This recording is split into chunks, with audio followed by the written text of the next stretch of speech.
नहीं है, लेकिन थोड़ा सा द्वेष भाव मन में रहने के कारण यदि हम किसी व्यक्ति से लंबे समय तक बातचीत नहीं करते हैं, उससे दूरी बना करके रखते हैं, तो इसमें क्या अनंतानुबंधी कसाई मानी जाएगी? भेदभाव आप क्यों रखते हैं? इसलिए कि झगड़ा न हो जाए, इसलिए कि हमें उसको परेशान करना है। भेदभाव का कोई कारण तो होगा। यदि आपका कारण उसको नुकसान पहुंचाना और स्वयं लाभ उठाना है तो वो अनंतानुबंधी कसाय में जाएगा। तुम्हारा इसलिए है कि हमारे लिए उसके प्रति माध्यस्थ भाव है, हमारे विचार उससे नहीं मिलते हैं, इसलिए विचारों में एकता न होने से हम तटस्थ रहते हैं। तो फिर कोई बात नहीं, अभिप्राय देखा जाएगा कि आपका अभिप्राय क्या है। गजरा जैन वंदना भिलाई से पूछती हैं, नमोस्तु महाराज जी, अंजना जी स्वयं विद्याधरणी थी और बसंत माला भी विद्याधरणी थी। फिर उन्होंने जंगलों आदि में भटकते भटकते जीवन व्यतीत किया। चाहती तो वो विद्याओं के बल पर स्वयं अपनी सुरक्षा के लिए महल आदि बना लेती, क्यों नहीं बनाया? अंजना और बसंती विद्याधरणी थी, ऐसा कोई उल्लेख नहीं मिला। पवनंजय विद्याधर थे, ये पक्का है। हनुमान आदि विद्याधर थे, पक्का है। अंजना विद्याधरणी थी, ऐसा आगम में कोई उल्लेख नहीं है। कोई जरूरी नहीं है कि विद्याधर की पत्नियां विद्याधरणी ही हों, ऐसा कोई नियम नहीं है। विद्याधरों के विवाह आदि आर्य खंड में भी होते थे और विद्याधर की कन्याओं के विवाह इधर भी होते थे। तो अंजना के संबंध में हमने ऐसा सुना नहीं कि वो विद्याधरणी थी और उसके भी रूप बदलने के थे, ऐसा नहीं कह सकते, क्योंकि आगम में हमने कहीं ऐसा पढ़ा नहीं है। यदि वो विद्याधर होते तो दर दर भटकने की जरूरत ही नहीं पड़ती। विद्याओं के माध्यम से और अंजना यदि विद्याधर नहीं होती तो विद्या के माध्यम से जब उसको घर से निकाला गया वो पवनंजय के पास पहुंच जाती। तो ऐसा नहीं कह सकते। आपने कहाँ पढ़ा है ये पहले बताइए कि अंजना विद्याधरणी थी।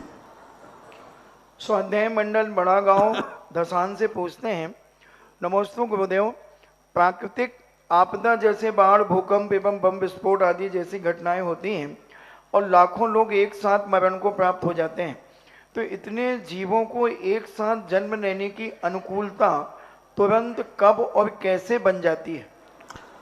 कर्म में सारी व्यवस्था पहले से सेट है। जब तुम मरण करोगे वो उसी प्रकार की व्यवस्था 1 सेकंड लगता है। 1 सेकंड तो बहुत एक समय लगता है। सारे कर्म आगे पीछे होकर एडजस्ट कर देते हैं। जैसे आप कंप्यूटर में थोड़ी सा कोई भी बात कहते हो, वो तुरंत सेकंड में सेट करके और आपको वो चीज़ निकाल के दे देता है। कंप्यूटर में कितना भरा पड़ा है, और लेकिन आपने जैसे ही कहा कि यह चीज़ चाहिए, कितने सेकंडों में निकाल के वो सामने ला देता है। तो ये तो कंप्यूटर है। कर्म तो इससे भी ज़्यादा सूक्ष्म है, सब व्यवस्था हो जाती है।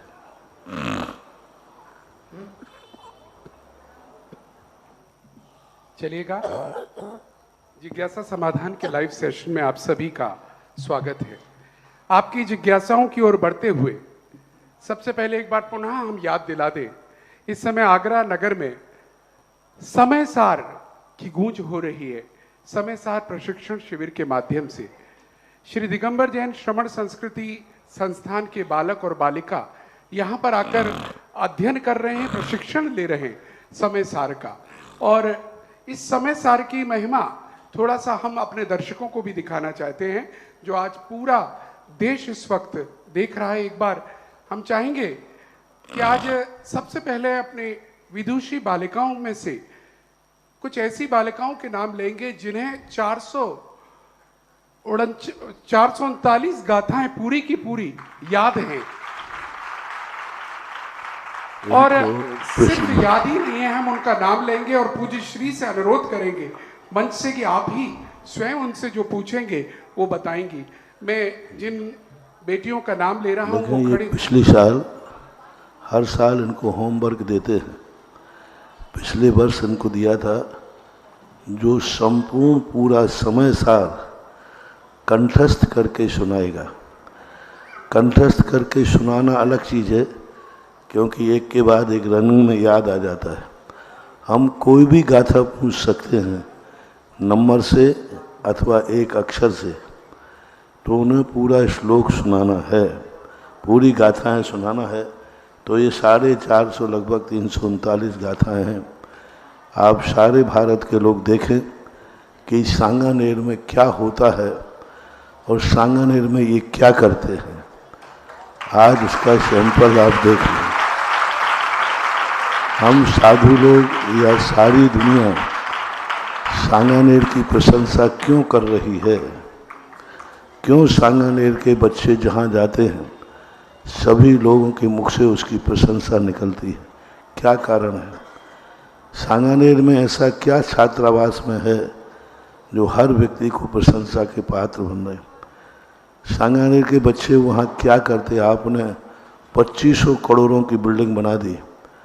अभी 25 करोड़ की बिल्डिंग बनी है बालिका छात्रावास के लिए।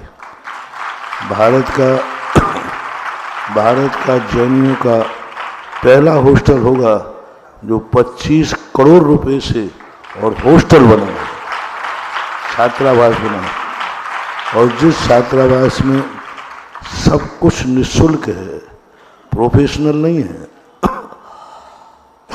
वो छात्रावास प्रोफेशनल नहीं है, पैसा नहीं, सब कुछ निःशुल्क दिया जाता है। और इतना बड़ा छात्रावास दातार चला रहे हैं, लोगों के अनुसार कैसे चल रहा है? ऐसा क्या है वहाँ पर? लोग 4 बच्चों को रखते हैं, उनकी व्यवस्था नहीं कर पाते। आगरा के अंदर एक छात्रावास खुला था, 2-3 साल ही व्यवस्था कर पाए, 5-7 साल मान लो व्यवस्था कर पाए, आखिर बंद। सांगानेर में ऐसा क्या है जो वहाँ पर कोई प्रकार की कमी नहीं आ रही? 5 से 7 करोड़ रुपया साल का खर्च है पूरा मिला करके, फिर भी वहाँ कमी नहीं आती। क्यों इतने आकर्षित हैं लोग, क्यों इतना दे रहे हैं? और मैं भी हर स्थान की प्रशंसा नहीं करता, मेरे मुख से जिसकी प्रशंसा निकल रही है समझ लेना उसमें कोई दम है।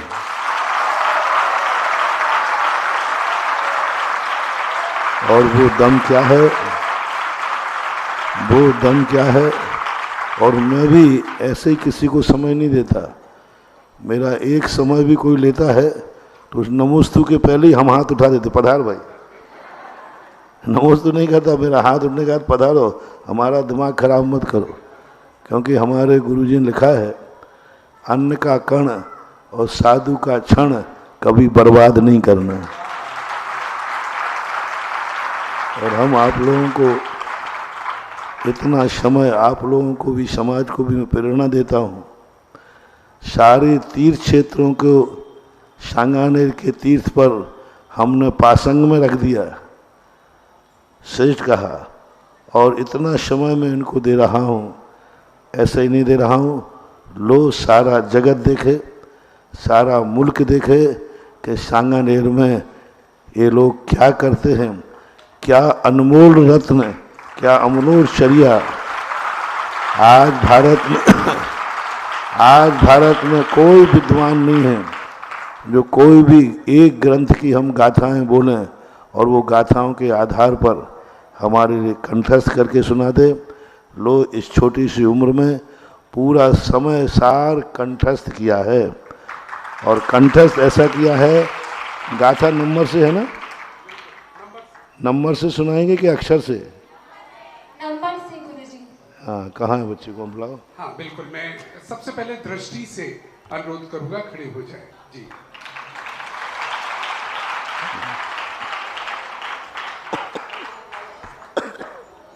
तीनों आ जाए, दृष्टि, सोनल और संजना।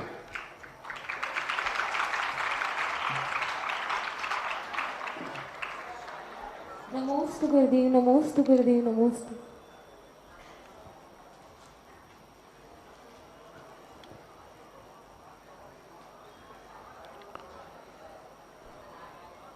पांच नंबर गाथा। तमियत वियतम दायम अपनो सवे वेण जरिदाय जपमाणं चुकीत छलम गेतगम 40 नंबर गाथा। लथिवम को विमोह 40 नंबर। 40 नंबर। जब जहनाम को विपुरुषो पर दवमणति जान धूम चैरी तो सवे पर धावेना धूर्णि मुंच देणाणी 103 नंबर गाथा। एवं पराणि दवाणी अप्यम कुणदि मंद बुद्धि पाणम अविय परम करेदि अन्नाण भावेन 184 नंबर गाथा। 184 रागो दोषो मोह आस्वाडति समाधिठी सतम हासो भावेण विणा हेदुण पचया होंति 264 264 नंबर। 264 आयु देण जीवदे जीवो एवं भणन्ति सवहनु आयं चण देति तेवं कहतं जीवितं कदं तेसे 344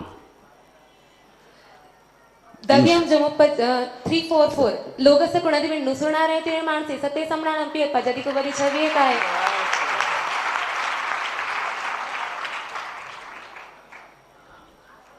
439 जो समय पाहुड मिळम पणी दुनियात तच दोनादु मत्ते डायजी ते दसो पावदि उपमम सोकम बहुत 100 बाई 100 नंबर। बहुत सुंदर, वाह। देखिए नमोस्तु गुरुदेव नमोस्तु। रेगुलर पाठ करना अलग चीज है, लेकिन नंबर से पूछ करके एकदम बता देना बहुत अच्छा चीज है। बहुत कठिन। नमोस्तु नमोस्तु। ब्रह्मचारिणी बहन सोनल, माइक ले ले।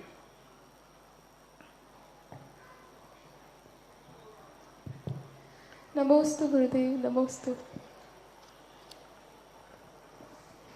73 नंबर 73 मोहनकम मसुदिया दुवर्णिद जे में गुण अठाना ते का वंती जीवा तेणे चिमचे दिना होता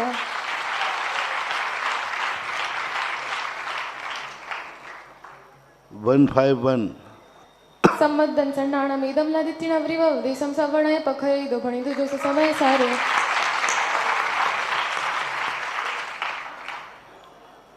162 चौपन नादुमर्ण दी दुखित सुईदे 162 जीवादि सद्दणम सम्मतम करे जीवादि सद्दणम सम्मतम केसी मदिगमो नाणम रागादि परिणम चरणमे सुदमुख पहो 202 उपभोज मिंदी हिम दवाणम अचीदणाणम इदराणम चमकुणदि सम्मदिट्ठि तम सवम निजरण निमित्तम 252 जरणाम को विपुरी सोणीय बत्तो दुरेण बहुलम मिठाणम मिठाई धुणे करिदि सत्यम वायामम 330 दवियम जम उपजदि गुणहीन तम तीन जान सोणंडम ज कड़िया दीन तु पचीन कणय बनंड बिहम 372 अह जान गोद भाव नान सावेण अथिदे दिवदम तमाण वियप्पा पयम तो सैमा पड़ो कुणदि ओके नमस्ते सारे भारत के लोग सुनते जाना, हालांकि सारी दुनिया आध घंटे बाद सुनेगी। अभी डेफर चल रहा है ना, एकदम आध घंटे बाद सबके समाचार आएंगे। चलिए संजय। हाँ।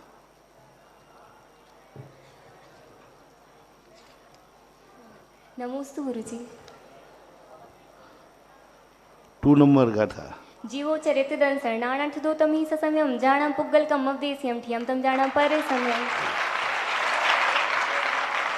297 297 आधा कम्मा दिया पुग्गल लवजी में दूसरा कह मनु मन्य दण्य तीरमाण परस गुण 17 नंबर गाथा।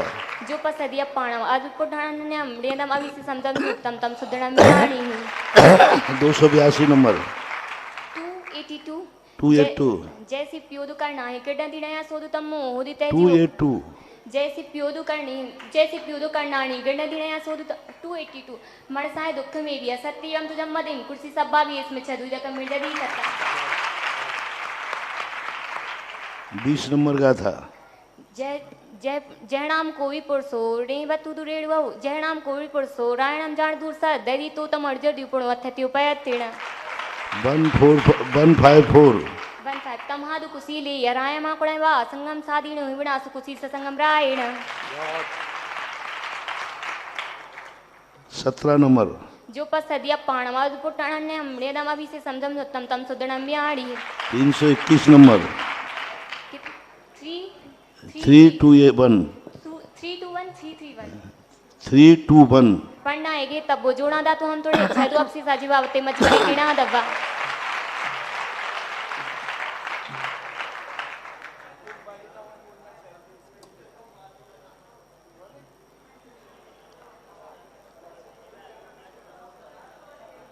थ्री फोर फोर लोअस को नदी वेणु सुनाया थी माणु से सता समणानम पिय पप जदी को बदी छवि एक आए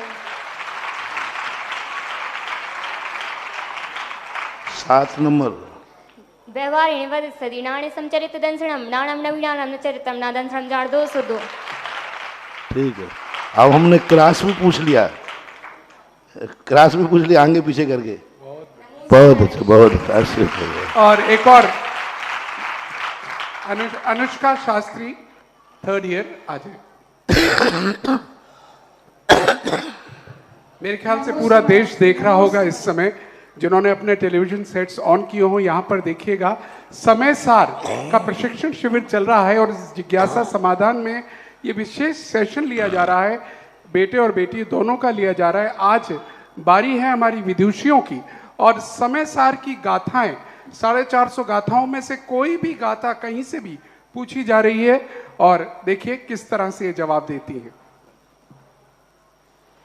19 नंबर 19 आचरिताड़ी सेवी दब्बाड़ी साउड़ा रे चमताड़ी पोर जाते बिया पाड़म चेवी रे इच्छा दो 91 जरी कोगल कम में मैडम को बदी तम चेवी दिया आधा दो क्रियावादी तम पसदी समम जड़ा 184 रागो दो समूह या सबरति समाधे तसे तमा सभा बेड़ाए दूना पच्चा होती 252 जड़ा में को भी पूरी सुरे बतुरे बोलम मी थाड़ा में ठाई दूरिया करी थी सतेम बाया 23 कूड़ा में बड़े जिबू रादुम सब भी परुदय भाभी मजरी वेंती बने हम जारन तो अप्याम सुदम 301 कौन सी 308 308 जड़ा में को भी पूरी सो बंदमी चढ़काल परी वधु कालम चा बिहार देते से दे केवम 185 हे दुचे दुबे पोटे भी अपस का नाम होदी तेसन पेरा गदी तेसन भावे नवाज जानती 368 हाँ एवं संकुबत एसम जेदु परुबिंते नेमरे सम्राता मा तेसम कैडी कुब्बदी अप्पाया करने आ सबे427 हाँ एवं जाना डी रानी अन्नारी मगरी राग में बाबा दाना तमुसा नमासा बमयारन तो सभी बच्चियां एकदम 100/100 नंबर लाए। क्या बात है। नमस्ते गुरुदेव हम आपको एक चीज कहना चाहते हैं, हम अनंत आपको नमोस्तु करते हैं गुरुदेव, आपके अनंत उपकारी हैं। आपके इस उपकार को हमने साक्षात देखा है पिछले 4 महीनों से, जहाँ पर बच्चियों के लिए अलार्म के लिए 5 बजे घंटी बजानी पड़ती थी, तब जाकर हम उठते थे। मैंने 4 महीनों से बच्चियों को 3 बजे उठते देखा है गुरुजी, बिना अलार्म के बच्चियां 3 बजे उठती हैं और ऐसा लगता है कि मतलब जैसे सामायिक होती है गुरुदेव की, वैसे सब बच्चियां रेगुलर 3 बजे उठ करके स्नान आदि करके समय सार आदि ग्रंथों का स्वाध्याय करते हुए देखा है गुरुजी। आपकी जैसी कृपा इस छात्रावास में और हमको जो ये मिला है ऐसा कहीं और नहीं मिल सकता गुरुजी। नमोस्तु नमोस्तु नमोस्तु। यह लगन से आप लोगों ने समय सार को याद किया है, निश्चित समझो बहुत ही जल्दी स्त्री पर्याय से मुक्ति पाकर शुद्ध केवली बनेंगे, क्योंकि पंचम काल को मैं अक्षर मात्र से भी कोई श्रद्धा पूर्वक पढ़ता है तो आगे वो शुद्ध केवली बनने की हिम्मत रखता है। इसलिए आज समय सार को याद किया है, आगे समय सार का अनुभव करने के लिए यह आज तैयारी है। मेरा आशीर्वाद सारे भारत के लोग अभी सुनेंगे। इन बच्चियों को देखकर आप लोग गर्व करें कि आज इस पंचम काल में भी इस अवस्था में समय सार को भी कंठस्थ करने का क्षयोपशम है। और आप लोग जिन्होंने बालिका पुरुषों बच्चों के छात्रावास को दान दिया है, वे लोग भी गर्व करें कि हमारे धन का कितना बड़ा सदुपयोग हुआ है। और जो भी आनंदित होंगे इसको सुनकर के, इतनी स्पीड से नंबर पूछना, इतनी स्पीड से नंबर पूछना, इतना स्पीड में तो आईएएस ऑफिसर के इंटरव्यू में भी नहीं पूछा जाता। हाँ, तुम्हारा कौन बनो करोड़पति आता ना, वो एक कौन, उसमें भी कुछ टाइम दिया जाता है, टाइम दिया जाता ना, और उसमें हेल्प भी 50-50 ऐसा बताते लेते लोगों में। पर यहाँ तो ना 50-50 था, कुछ भी नहीं, और स्पीड से और ये बात सबको, और जिनको भारत में बहुत अच्छा लग रहा हो वो अपनी तरफ से बच्चियों को पुरस्कार भी घोषणा कर सकते हैं। जिसको जो पुरस्कार देना हो दे सकते हो, इनकी मेहनत पर आशीर्वाद। और सबसे बड़ी चीज स्टेज पे सुनाना, और वो मेरे सामने सुनाना और कठिन काम होता है। आज देख लो बच्चियों की आ रही है, कल बच्चों का नंबर है, अब देख लेना आप लोग। हाँ, चलिए, आज बच्चियों का नंबर है तो कल बच्चों का नंबर है। तैयार रहे और हम देखेगा, पूरा देश देखेगा। लेकिन मैं ये सोच रहा था, रोंगटे खड़े हो रहे थे ये दृश्य देखकर, कि कंप्यूटर भी ना शर्मा जाए, क्योंकि कंप्यूटर का बटन दबाने में भी टाइम लगता है। लेकिन यहाँ नंबर मिला और इनका कंप्यूटर ऑन और गाथा वहीं की वहीं पहुंचती है। क्या बात है, जरा तालियां बजा दीजिएगा सबके लिए। और अपने दर्शकों से कहना चाहूंगा, अभी पूज्य गुरुदेव ने प्रारंभ में एक बात कही थी, सारे तीर्थ एक तरफ और सांगानेर संस्थान एक तरफ। इतना बड़ा काम सांगानेर संस्थान में हुआ है और हम बराबर देख रहे हैं, सांगानेर संस्थान जहां शास्त्री तैयार कर रहा है, वहीं पर नींव तैयार कर रहा है समाज की। जब स्नातक लोग 10 लक्षण पर्व में और ये शास्त्री 10 लक्षण पर्व में पूरे भारत में जाते हैं और जो नींव तैयार करके आते हैं, वो सही मायने में आचार्य श्री का, महावीर भगवान का, पूज्य गुरुदेव का स्वप्न पूरा करके आते हैं। आइएगा, सीधे हम चलेंगे आज की जिज्ञासाओं की ओर। और सबसे पहले आवाज देना चाहेंगे अतिशय जी शास्त्री सागर, आए अपनी जिज्ञासा के साथ, माइक वहां पर पहुंचा दें। और निशी जैन फर्स्ट ईयर, तैयार रहिएगा। मेरे जीवन निर्माता पितृतुल्य परम उपकारी गुरुदेव के पावन चरणों में नमोस्तु नमोस्तु नमोस्तु। छोलक जी के पावन चरणों में इक्षामी। महाराज जी, आपके द्वारा हम लोगों को निरंतर समीचीन मार्ग के लिए उपदेश और निर्देशन सदा से ही मिलता आया है और आगे भी मिलता रहेगा। आपने अभी जब शिखर जी पर आँच आई तो आपने उसके लिए बहुत बड़ी भूमिका बना करके हम सब लोगों को जागरूक किया। इसके बाद जब गिरनार जी की बात आई तो भी आपने जागरूक किया। लेकिन आज पुनः एक बात आई, गिरनार जी क्षेत्र के जो दत्तात्रेय के पीठाधीश हैं, भाजपा के पूर्व सांसद भी हैं महेश गिरे जी, उन्होंने, उनका एक व्याख्यान हुआ कुछ 2-3 दिन पहले। उन्होंने अपने व्याख्यान में कहा कि यदि जैनी लोग गिरनार को छीनने का प्रयास करेंगे, यदि जैनी लोग गिरनार पर कब्जा जमाने का प्रयास करेंगे, तो हम जैनियों के जो साधु उपदेश दे रहे हैं, उन साधुओं की गर्दनों को उड़ा देंगे, उनके सिरों को काट देंगे और जैनियों के सिरों को भी काट देंगे। जो यात्री लोग यहाँ पर आएंगे उनके भी सिर कलम कर दिए जाएंगे। तो ऐसा उनके वक्तव्य में कहा गया। तो हम लोगों को इस पर क्या एक्शन लेना चाहिए, क्या प्रतिक्रिया होनी चाहिए और हम विद्वानों की इसमें क्या भूमिका होनी चाहिए और सारी समाज को किस तरीके से इस पर विरोध करना चाहिए, कृपया कर इस मार्ग को निर्देशन करके हमें बताएं कि हम अपने तीर्थों का संरक्षण और सुरक्षण किस प्रकार से करें। नमोस्तु महाराज जी। जैन समाज ने आज तक कभी किसी का तीर्थ छीना नहीं है।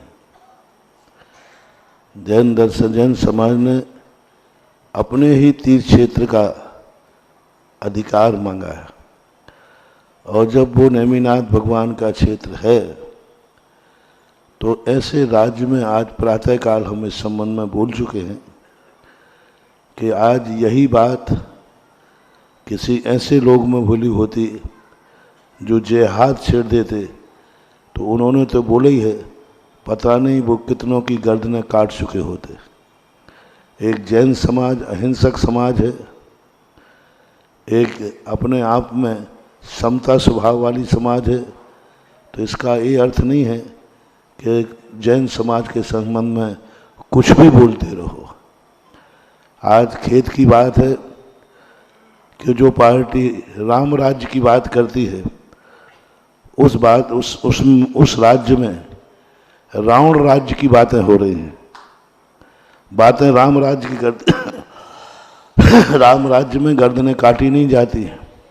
राम राज्य में तो महावीर राज्य में तो गाय और शेर एक घाट पर पानी पीते हैं।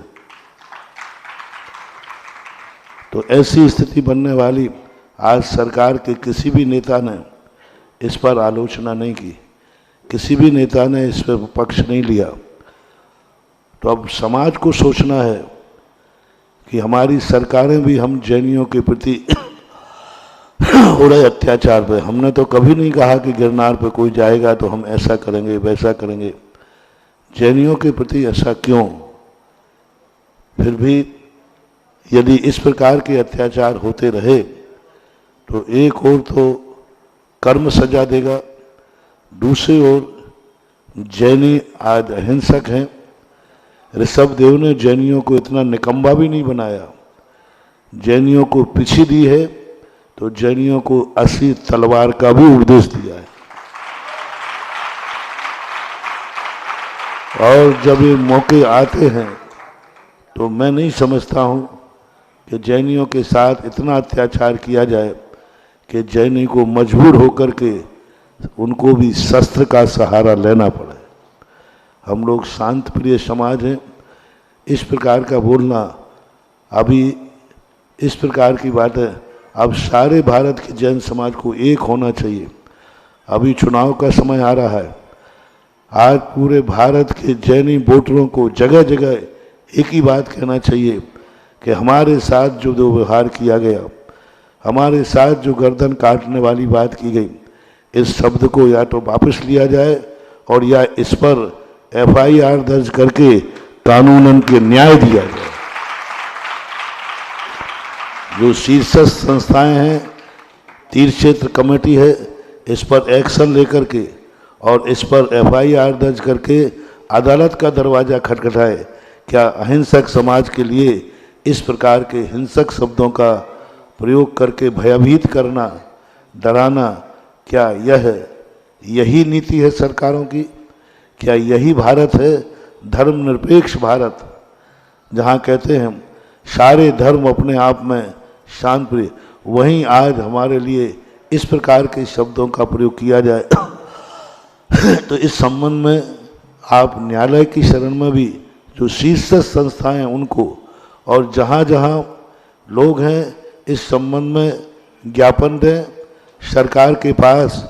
इसके लिए पूरे भारत के लिए मेरा निर्देश है कि हर भारत कोई भी व्यक्ति न दे, सारे जितने भी होम मिनिस्टर हैं, राष्ट्रपति हैं, गुजरात सरकार है, इन सब के लिए एक जिस ढंग से ज्ञापन दिए जाते हो, जिस ढंग से मैसेज भेजा जाता हो, सारे भारत को जागना है, सुनकर के चुप नहीं बैठना। क्योंकि आज उन्होंने कहा है, कल वो कर भी सकते हैं, और आज कहने पर यदि बंदेज लग जाएगा तो शायद गर्दन कटने से बच जाएगी। इसलिए सारी नहीं तो सरकारों से भी मेरा कहना है कि इस प्रकार की स्थिति, आखिर हर चीज़ की हद होती है, मरता क्या नहीं करता।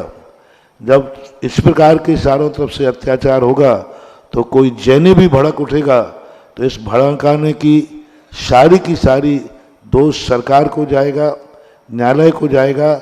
और इन सरकार को चेतना चाहिए और अब सोच लेना चाहिए जैन समाज को कि आज हमारे अभी 2-5 सालों में कितने तीर्थ क्षेत्रों पर संकट आ गया। अभी तक नहीं आ रहा था, इतने दिन से चल रहा था, अभी तक किसी ने अत्याचार नहीं किए। 2-5 सालों से क्यों आ रहे हैं? क्या सरकार की नीति तो नहीं है जैनियों को खत्म करने की? क्या सरकार की तो नीति नहीं है जैनियों के क्षेत्रों को हड़पने की? क्या सरकार ही का सहवासी तो नहीं है? जब सरकार इस पर कोई एक्शन नहीं ले रही है तो इसका अर्थ है कहीं सरकार की सहमति नहीं हो। और जब सरकार ही सहमत हो जाए, बाढ़ खेत खाने लगे, पंच करे अन्याय, तो फिर न्याय किस पे माना जाए? इससे सरकारों से भी मेरा कहना है कि जैनी अल्पसंख्यक हैं, इनके लिए जो कानून बनाए गए हैं उन कानून की धज्जियां ना उड़ाई जाए। अल्पसंख्यक से कोई व्यक्ति इस प्रकार की ऊंची आवाज में नहीं बोल सकता, ये कानून है। इसलिए जो शीर्षस्थ संस्थाएं हैं वे ऐसे मौके पर सामने आए और जिस ढंग से बने उस ढंग से अपना विरोध प्रदर्शन करें। अच्छे से माने तो ठीक, नहीं माने तो शक्ति से सामने आए। गिरनार हम छीन नहीं रहे हैं, गिरनार हमारा भी है तो हमारा भी है। तुम जाते हो, तुम करते हो, हम आपको तो नहीं रोक रहे हैं, आप हमें क्यों रोक रहे हैं?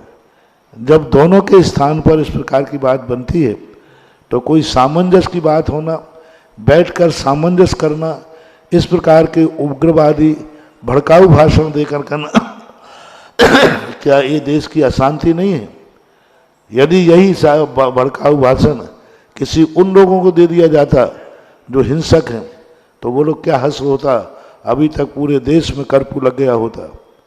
लेकिन हम जैनी लोग अहिंसक हैं, इस अहिंसा को कायरता ना समझें, क्योंकि क्षमता की भी एक सीमा होती है। सावधान आगाज कर रहा हूं सरकार को, चेत जाएं, हमारी क्षमता का परीक्षा न लें, नहीं तो क्षमता व्यक्ति उग्र हो जाएगा तो शायद देश में भी उल्टा पलटी हो जाएगी। तुम कहो जैन समाज की वोटें कम हैं, तो जैन समाज यदि ठान लेगी तो आपको जिता नहीं सकती, लेकिन हरा जरूर सकती है, हराने की औकात रखती है। इसलिए चुनाव के समय सारे जैनियों को अपना बनाना चाहिए। आज जो पार्टी कहती है जैनी हमारी पार्टी के भक्त हैं, आज उन्हीं के ऊपर संकट आ रहा है, उन्हीं के संबंध में विचार नहीं कर रहे हैं और सरकार देख रही है। ये बहुत अच्छा नहीं, सरकार के लिए अच्छा नहीं, देश के लिए अच्छा नहीं, भारत के प्रजातंत्र के लिए अच्छा नहीं, और धर्म निरपेक्षता पर तो ये बहुत बड़ा कलंक है। चेतो, जागो, जैसे बने तैसे अपनी आप की रक्षा करना हमारा कर्तव्य होना चाहिए। नमोस्तु। और यहाँ से संदेश आया है पूज्य गुरुदेव की तरफ से, पूरे भारत की जैन समाज जागृत हो जाए और सबसे पहले अपने अपने लेटर हेड्स पर जो भी लिख सकते हैं अपना विरोध प्रदर्शन शुरू करें, और जैसी जैसी गतिविधि होगी वो आगे हमें करनी होगी। लेकिन पूज्य श्री एक प्रतिक्रिया बहुत शीघ्र अभी आई है यहाँ पर, और वो प्रतिक्रिया श्री हीरेश जैन सूरत एडवोकेट हैं अपनी तरफ से, जो गिरनार के केस देख रहे हैं हमारे, उनकी तरफ से आई है। संभवतः ये कहलवाया गया है शासन पक्ष की तरफ से, और उन्होंने इस बात को घुमाया है कि हमारी गुजराती में बात शायद आप लोगों ने गलत समझी है। मैं सुनवा देता हूँ। हितेश कुमार जैन एडवोकेट सूरत से बोल रहा हूँ। गिरनार तीर्थ क्षेत्र के बारे में जो महेश गिरी जो भूतपूर्व सांसद है और वहाँ के महंत हैं गिरनार तीर्थ क्षेत्र के 5वीं टोक के, और उन्होंने ऐसा कुछ नहीं बोला है जिससे हमारे दिगंबर परंपरा के उसमें लगा दो। चलो दोबारा चलो जब तक जिज्ञासा करें फिर सुनाते चलिएगा, वो जब तक हम करेंगे। लेकिन पूज्य इसी संबंध में एक और जिज्ञासा हमारे मध्य आई है जो श्री निर्मल कुमार जैन पाटोदी इंदौर के द्वारा दी गई है। उनका कहना है, पूज्य श्री अपने तीर्थों के प्रति समाज के लिए जो आपने मार्गदर्शन प्रदान किया है वो निश्चित रूप से बहुत सुंदर है। इस संबंध में वस्तु स्थिति ये है कि तीर्थ रक्षा के प्रति समाज की जिम्मेदार राष्ट्रीय संस्थाओं का अभाव है।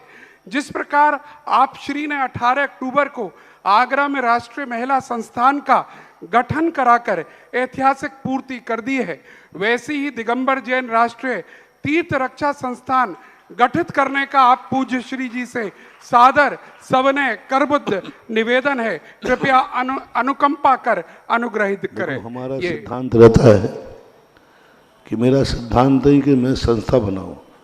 मेरा सिद्धांत है कि जो पूर्व संस्थाएं बनी हैं उनको पुष्ट करूं। हमारे ही महाराज आर्यनंदी महाराज थे। आर्यनंदी महाराज ने इस तीर्थ क्षेत्र कमेटी की स्थापना की थी और उन्होंने पूरे भारत से बहुत उन्होंने समृद्ध बनाने के लिए उस समय सन 1975-76 की बात है, उस समय उन्होंने 1 करोड़ रुपया इकट्ठा करने के लिए 1 करोड़ उस समय बहुत कीमत रखते थे, बहुत उनको सुनना पड़ी थी और वो पूरे भारत में बुंदेलखंड में भी आए थे। उस समय उन्होंने, हम लोग बहुत छोटे बच्चे थे, उनके रजिस्टरों में एंट्री करते थे। वो सागर में आए हुए थे, उस समय वो हार को जाते थे, तीर्थ क्षेत्र कमेटी के लिए कुछ राशि लिखवाते थे रफ में।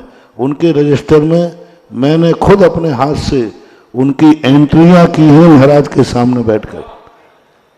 और उस समय जो महाराज जी के लिए आलोचना होती थी, हम लोग कई बार कहते थे महाराज क्या लेने देना छोड़ो है। बोले नहीं, अपन को तीर्थ क्षेत्रों को बचाना है, दुनिया कुछ भी कहे हम तीर्थ क्षेत्र बचाएंगे। पूज्य आर्यनंदी महाराज की परम मेहनत और परिश्रम से इस तीर्थ क्षेत्र कमेटी की स्थापना हुई थी। मैं समझता हूँ नए तीर्थ बनाने की अपेक्षा लोग जो चुनाव के लिए लड़ रहे हैं, तीर्थ क्षेत्र कमेटी के अध्यक्ष पद के लिए लड़ते हैं, चुनाव होते हैं जब जम के घमासान होता है, अरे लड़ने की अपेक्षा इनसे लड़ो जो तुम्हारी गर्दनें काट रहे हैं, इनसे लड़ने की औकात रखो। चुनाव में क्या आपसी में लड़ते हो, क्या आपसी जैनों में लड़ते हो, जैनी बनकर के जैनियों की बुराई करते रहते हैं, पेपर जैन।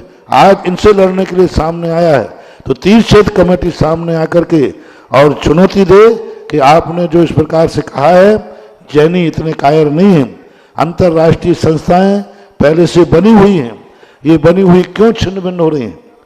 आज तीर्थ क्षेत्र कमेटी को मैं आदेश देता हूं, भावना करता हूं कि वह कमेटी सामने आए और पूरा भारत तीर्थ क्षेत्र कमेटी के साथ है, पूरा साधु समाज तीर्थ क्षेत्र कमेटी के साथ है।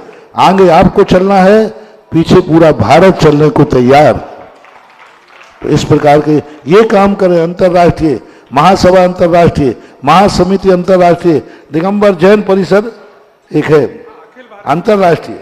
ये अंतर्राष्ट्रीय संस्थाएं हैं 100 साल पुरानी, 50 कोई 50 साल कोई 100 साल, ये पुरानी संस्थाएं आकर के जीवित रहें।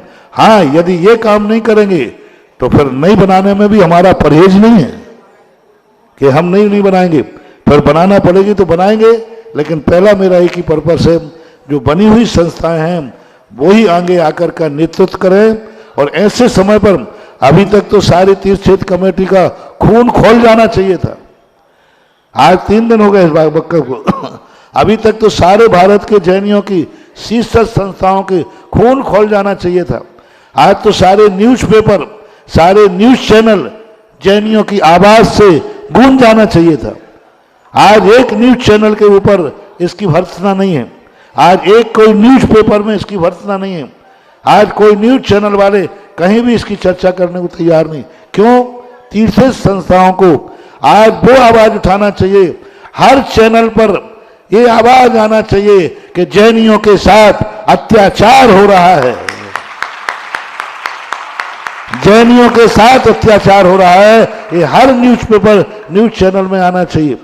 और क्यों नहीं आती है चैनलों में?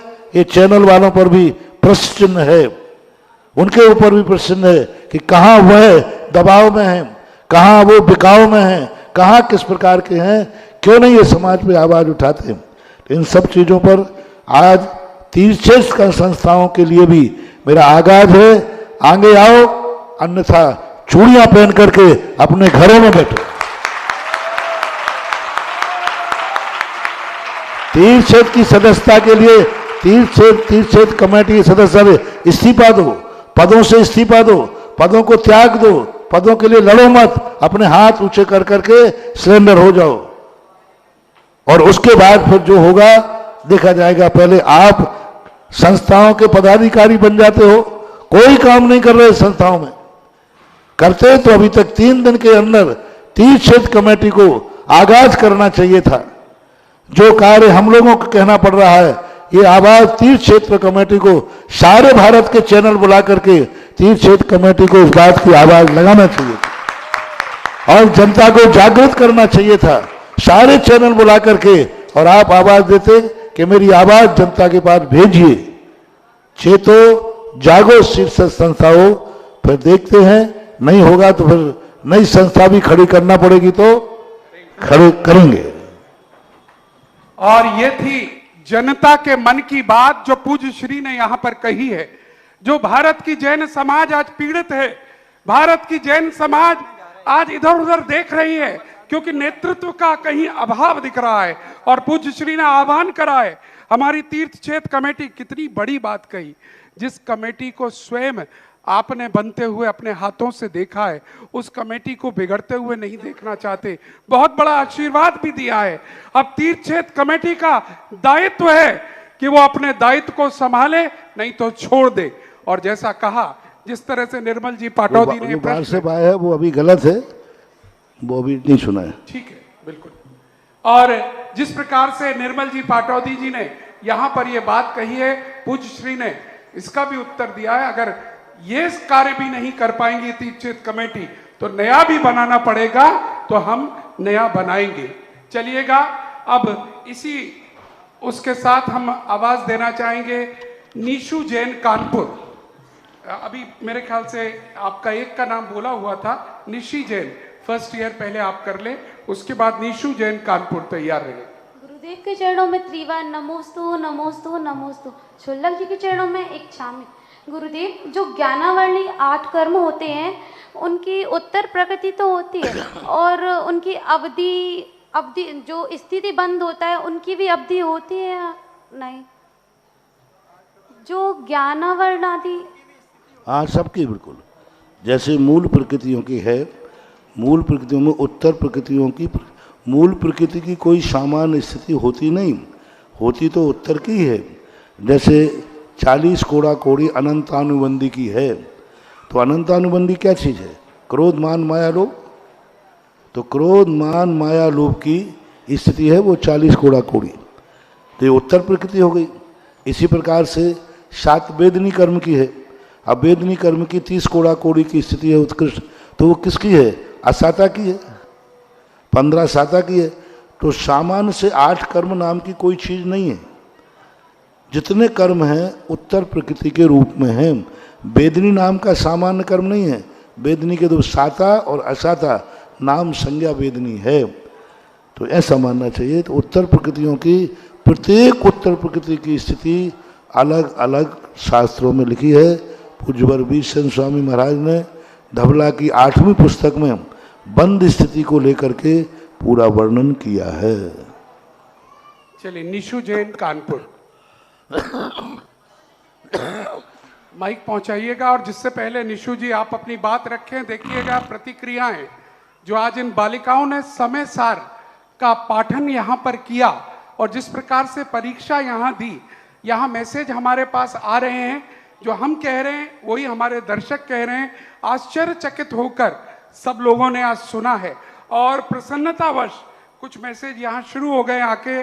जयपुर से अकलंक जी और सपना जैन ने 1 लाख रुपए की राशि 25,000 इंटू 4 यानी चारों बालिकाओं के लिए 1 लाख रुपए की राशि की घोषणा यहाँ पर की है।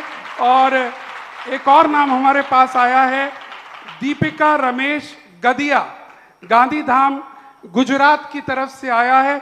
उन्होंने 25,000 रुपए की राशि चारों बेटियों को यहाँ पर समर्पित की है। और हमारे ही संस्थान के स्नातक श्री राकेश जी भारेले ने 1100 रुपए की राशि यहाँ पर दी है। बहुत बहुत साधुवाद आप सबको जिन्होंने भी दी है। और जितने भी दर्शक इस समय लाइव में सुन रहे हैं, अगर वो ये 1100 की राशि बहरेली जी ने चारों को अलग अलग दी है। और जो दर्शक हमारे सुन रहे हैं वो अगर बोलना चाहें तो आप हमारी हेल्पलाइन नंबर पर दे सकते हैं, जो आपकी स्क्रीन पर आ रहा है वो हम पर सूचना आ जाएगी और हम देंगे। चलिएगा, आपका प्रश्न। मेरे आराध्य गुरुदेव के चरणों में तिवार नमोस्तु नमोस्तु नमोस्तु। क्षुल्लक जी के चरणों में तिवार इच्छामि इच्छामि इच्छामि। हे गुरुदेव, मेरी जिज्ञासा यह है कि आजकल बच्चे इतना ज़्यादा लड़ते हैं कि उनके लड़ने की वजह से माँ बाप को इतना क्रोध आ जाता है, जिसके कारण उनके लिए ऐसे कठोर शब्द निकल जाते हैं जैसे मर जाओ, ऐसे बच्चों से तो बच्चे ना हो और ऐसी बद्दुआएं मत लो। तो ऐसे में उन माँ बाप को क्या कर्म का दोष लगता है, जबकि हम उन्हें धर्म का इतने अच्छे से ज्ञान देते हैं फिर भी वो नहीं समझते। तो तो ऐसे छोटे बच्चों को क्या उनको सुधारने के लिए हम कोई बात नहीं, कई कठोर शब्द होकर के भी वो कठोरता अंदर से नहीं होना चाहिए। एक आवेश में आकर के या उनको सुधारने की दृष्टि से ऐसा बोलते हैं तो उसका दोष में नहीं लिया जाता, फिर भी जितनी सावधानी हो रखना चाहिए। तो महाराज जी उन्हें जैसे छोटे क्लास से अपने जैन धर्म के गुरुकुल में कहीं शिक्षा के लिए भेजना चाहें तो माँ बाप भेज सकते हैं, उसमें उनका भी कोई कर्म बनता है क्या? भेज सकते हैं, क्यों नहीं। सब जगह यहाँ देख लीजिए खनिया धाना है, छोटे बच्चों को वहाँ बोलिए। हमने पूरी व्यवस्था आपकी कर दी है, आप नहीं करें तो मैं क्या करूँ। पूरी व्यवस्था 6वीं कक्षा से लेकर के इसी संस्थान के अंतर्गत खनिया धाने में एक बहुत बड़ा हॉस्टल है जो 6वीं कक्षा से लेकर 11वीं कक्षा तक 10वीं कक्षा तक का हम, और 11वीं के बाद सांगानेर में है। तो ये सारी व्यवस्थाएं हैं।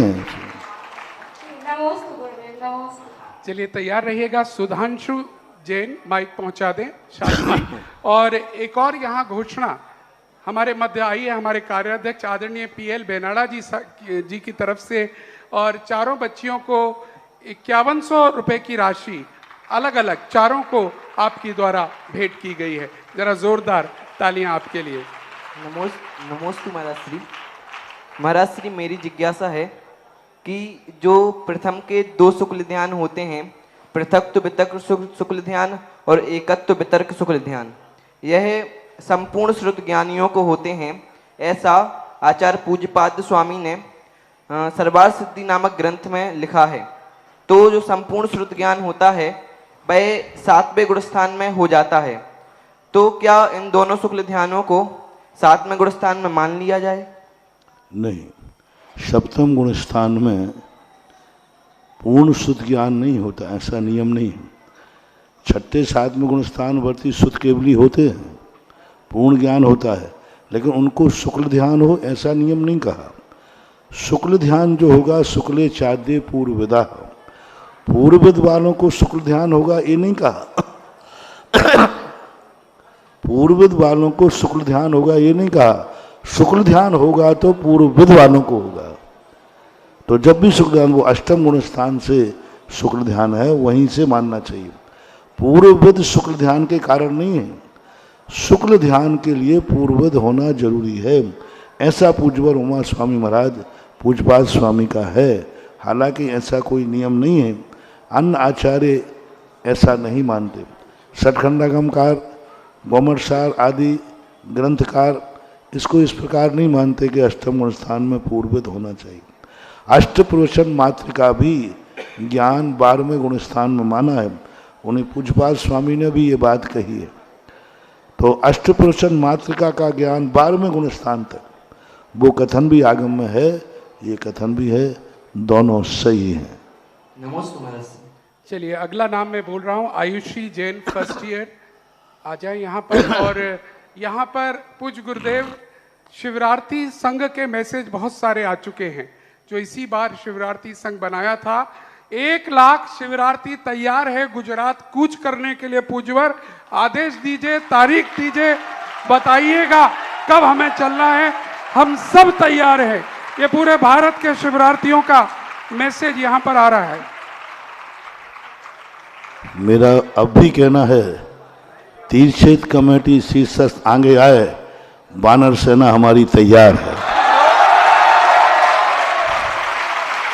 बस मैं चाहता हूँ तीर्थ कमेटी नेतृत्व करे, गाइड करे, समाज को निर्देशन दे, हमें कब क्या कहाँ कौन सा कदम उठाना है, इसका एक एजेंडा बने, एक बाकायदा प्रपत्र जारी हो और वो प्रपत्र की सूचना सरकार को भी दी जाए कि हम यह करने जा रहे हैं, प्रधानमंत्री को भी दी जाए, वहाँ होम मिनिस्टर को भी दी जाए और वो योजना अपनी दैनंदिनी बनाओ। इस समय इस तारीख में हमें यहाँ यह कार्य करना है, उसकी पूर्व सूचना सरकार के पास जाए और वही सूचना जनता के पास जाए। हम लठ छाप नहीं हैं, हम बुद्धिमान हैं, बुद्धि से लड़ेंगे। बहुत सुंदर। पूरी तैयारी के साथ कार्य किया जाएगा। योजना पूज्य श्री धीरे धीरे आपके सामने रखते चले जा रहे हैं और लेकिन लीड के लिए बार बार कह रहे हैं तीर्थ क्षेत्र कमेटी को आगे आना होगा, यह आवाज उन तक पहुंच रही होगी और लीड लेकर एक टाइम टेबल बना के इस कार्य को करना होगा। और पूज्य श्री ने जैसे कहा वानर सेना तैयार है, तुम तो आगे बढ़ो। और बिल्कुल सही है आपका प्रश्न, प्रारंभ करें। पितृतुल्य गुरुदेव के चरणों में नमोस्तु नमोस्तु नमोस्तु एवं क्षुल्लक श्री के चरणों में इक्षामि। गुरु जी, जब हम स्वाध्याय करने बैठते हैं तो हमारा बहुत मन लगता है, हमारी बहुत रुचि होती है, लेकिन अगर कोई क्लिष्ट विषय आ जाए जो हमारे ज्ञान में समझ में नहीं आता है तो हमें 90% नींद आने लगती है। गुरु जी, हमारी जिज्ञासा यह है कि हम पहले तो हमारा ज्ञानावर्णी कर्म का उदय, उसके बाद हमारा दर्शनावर्णी कर्म का उदय, तो हम ऐसा क्या करें कि हम इन कर्मों से छुटकारा पाएं। नमोस्तु गुरु जी। इस संबंध में अभी अमेरिका में एक शोध हुआ है कि कार्य करते करते समय नींद आ जाए तो तुरंत ऑफिसों में झपकी लेने की छूट दी गई। झपकी लेने का अर्थ कार्य अपना पेंसिल रख दो और टेबल पर इसे रख करके नींद निकाल लीजिए। ये झपकियाँ कहलाती हैं। जब तुम्हें नींद आ जाने लग जाए तो धीरे से बंद करके और सो जाओ और फिर ये संकल्प, सोने के बाद फिर पढ़ना चालू करो, देखो कैसे आती है। थोड़ी देर के लिए सो जाओ, झपकी लो। निद्रा अलग चीज़ है, झपकी अलग चीज़। झपकी का अभी बहुत बड़ा शोध हुआ है कि दिन में जो नींद आती है भोजन के बाद या थोड़ी, ये निद्रा नहीं कहलाती, एक प्रकार के नशा टाइप का कहलाता है। तो झपकी लेना चाहिए। झपकी का अर्थ 2-5 मिनट के लिए सो लेना चाहिए, उतने में व्यक्ति रिलैक्स हो जाता है। सरकार कार्यालयों में झपकी का टाइम निश्चित कर रही हो कि बीच में झपकी लेकर टेबल पे ही लेना है झपकी। तो ऐसे आप थोड़ी देर के लिए सो जाओ, पर उठ के पढ़ना चालू करो। अपना लक्ष्य मत छोड़ो। नींद थकना पड़ेगा, अपन नहीं थकेंगे। महाराज जी, उसको अंग्रेजी में पावर नैप कहा गया है और उसको पावर नैप करके आईटी कंपनीज तो अपने सारे कर्मचारियों, क्योंकि वो सुबह से लेकर रात तक कंप्यूटर पर लगे रहते हैं, तो पावर नैप के लिए कहती हैं कि आप 5 मिनट का पावर नैप लीजिए अपनी कुर्सी पर, जो आपने कहा झपकी की तरह। चलिए, एक और यहाँ घोषणा आई है इन बेटियों का कार्य देखकर, और किसी ने लिखा मुझे कि ये बच्चियां हैं या एनसाइक्लोपीडिया। वाह, आनंद आ गया, ये लिखकर भेजा है उन्होंने। और यहाँ पर श्री संजू जैन कन्नौज की तरफ से 2100 रुपए की राशि इन बेटियों के उत्साहवर्धन के लिए यहाँ बोली गई है। और अगला नाम मैं ले रहा हूँ पारस जैन वज्रपुर। पारस जी,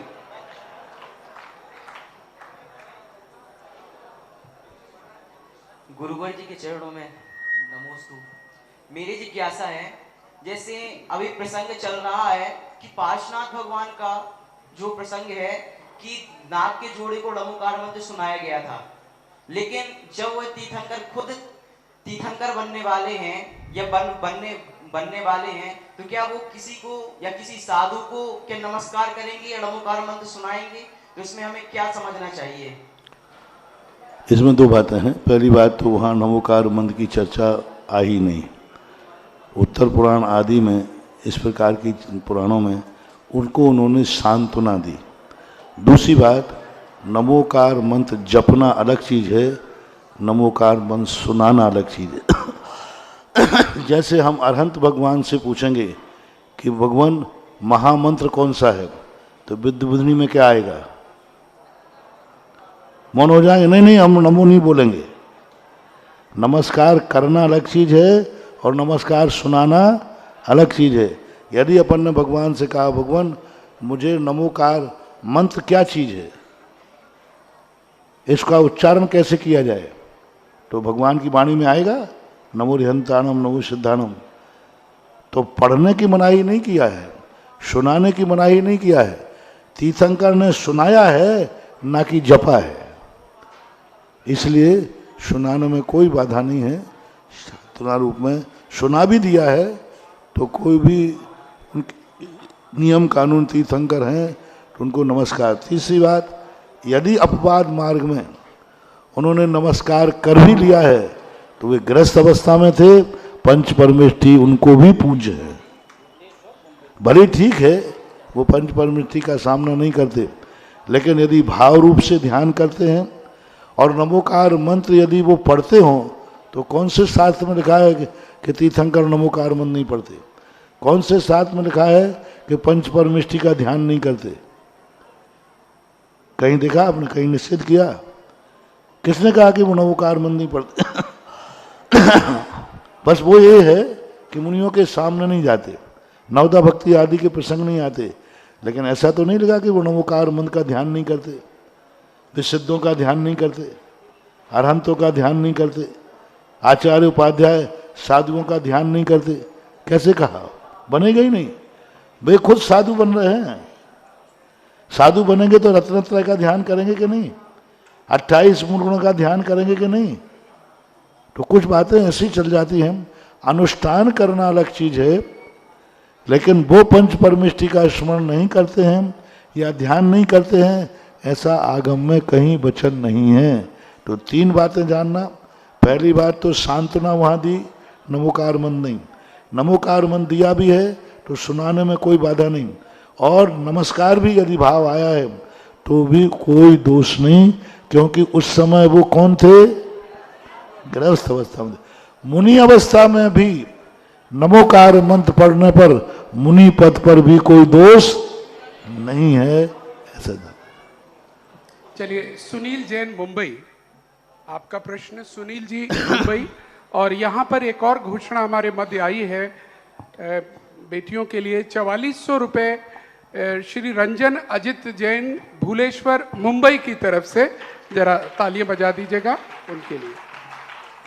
और साथ ही 2 मिनट 11,000 रुपये सुबोध उषा पाटनी अजमेर, और 25,000 रुपये श्रीमती सुगंधी बाई प्रमोद जैन बहेड़िया परिवार सागर की ओर से। 2100 रुपये कन्नौज से श्रीमती संजना जी। 2100 इंटू 2100 चारों को, ठीक। उत्तम जी सरोज जी पांड्या जी की तरफ से 20-20 ग्राम चांदी का सिक्का चारों बेटियों को। बहुत बहुत साधुवाद। आपका प्रश्न। गुरुदेव के चरणों में नमोस्तु नमोस्तु नमोस्तु। पूछिए। हेलो। गुरुदेव जी के चरणों में नमोस्तु नमोस्तु नमोस्तु। छुल्लक जी के चरणों में इच्छामी। गुरुदेव, मैं अभी 12 वर्षीय पाठ्यक्रम प्रथम वर्ष का छात्र बना हूँ।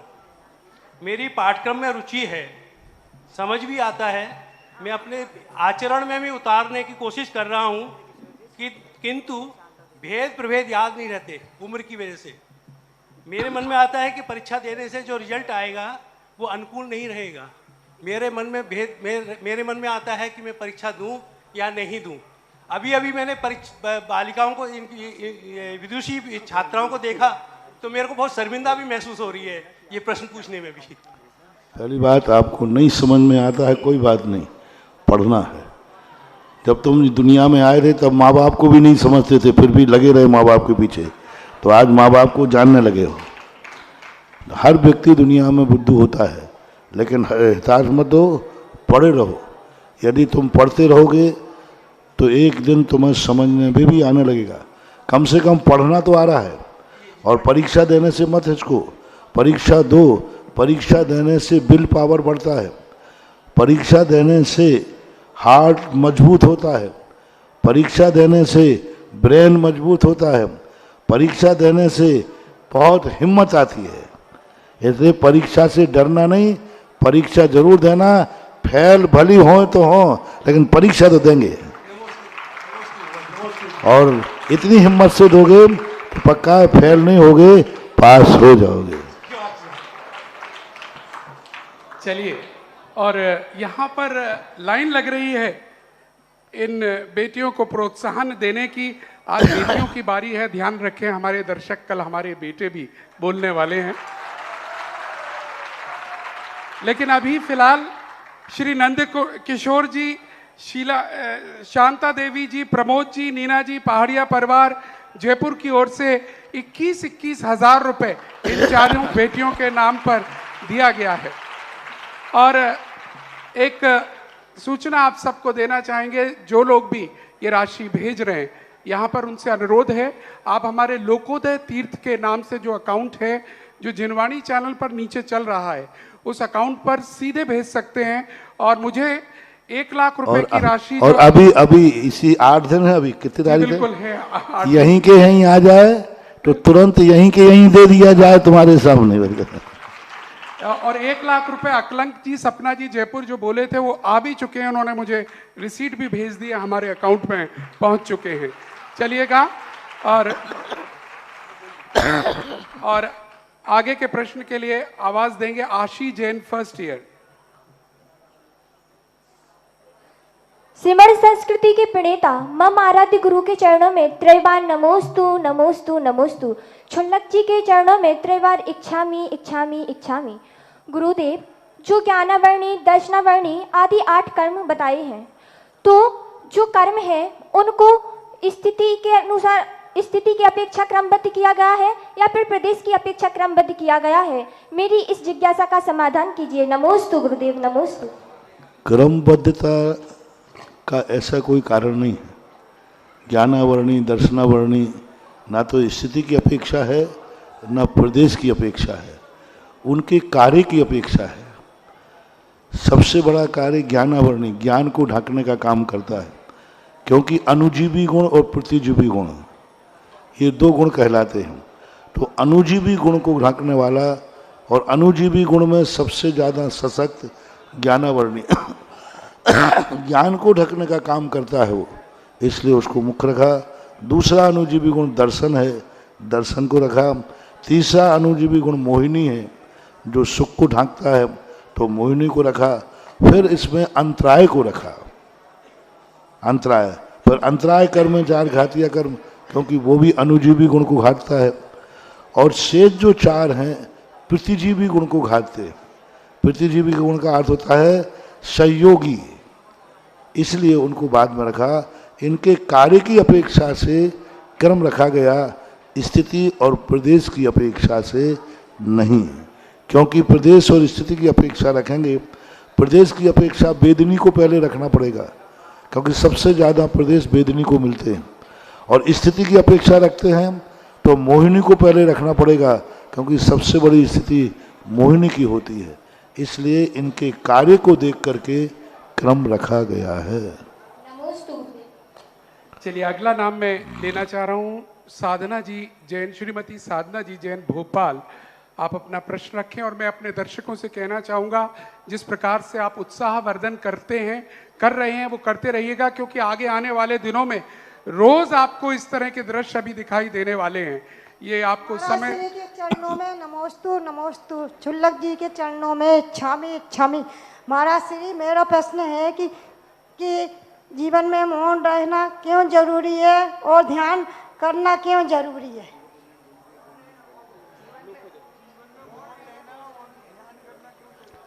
मौन जरूरी इसलिए है कि ये जो जिह्वा है ना, ये महाभारत खड़ा करती है। ये जिह्वा ही राग द्वेष का कारण बनती है। देखा ना, एक शब्द के गिरनार ने सारे भारत के जैनियों को कितना बड़ा अशांति कर दी, शब्द ने। तो शब्दों ने ही महाभारत हुआ था, इसलिए शब्दों की जितना मौन रहता है उतना ही अच्छा है। और मौन रहने से और ध्यान इसलिए जरूरी है कि हम जहाँ हैं हमें उससे आगे बढ़ना है, तो आगे जो बढ़ने वाले हैं उसका ध्यान करना ही चाहिए। चलिएगा, बहुत बहुत धन्यवाद। समय कब समाप्त हो जाता है हमें पता ही नहीं देखिए चलता। इसमें अभी ये तो 400 450 गाथाएं सुनाने वाले थे, अभी 150 गाथा सुनाने वाले जो हम पढ़ा रहे हैं, जो अभी 150 गाथाएं हम पढ़ाएंगे, ये गाथाएं कंठस्थ करने वाली 27 बच्चियां, कितनी बताई? 27 बच्चियां हम, और बच्चों में भी हाँ इतनी है। और अभी ये बच्चे भी कल 450 गाथाएं, कल बच्चों का नंबर है, बाबू देख लेना।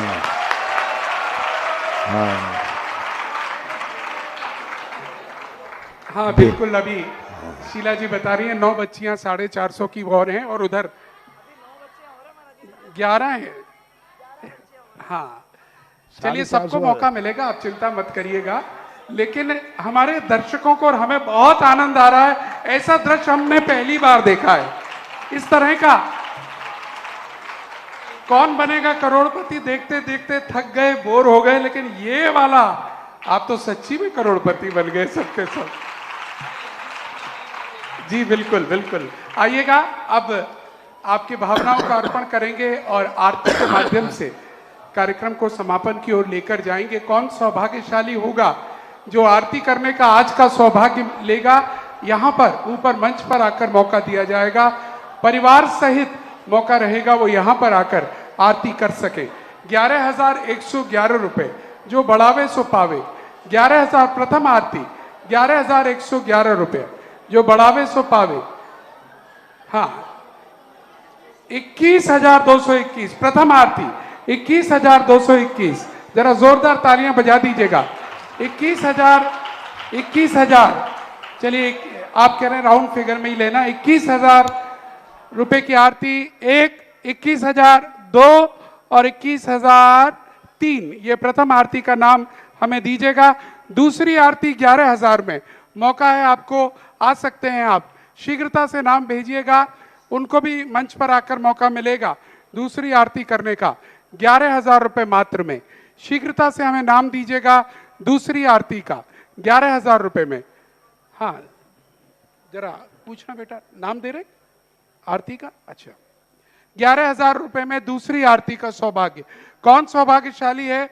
हाँ आ जाइएगा, आ जाइए और नाम हमें यहाँ पर लिखा दीजिएगा। ये नाम बता दें, पहला नाम बोल।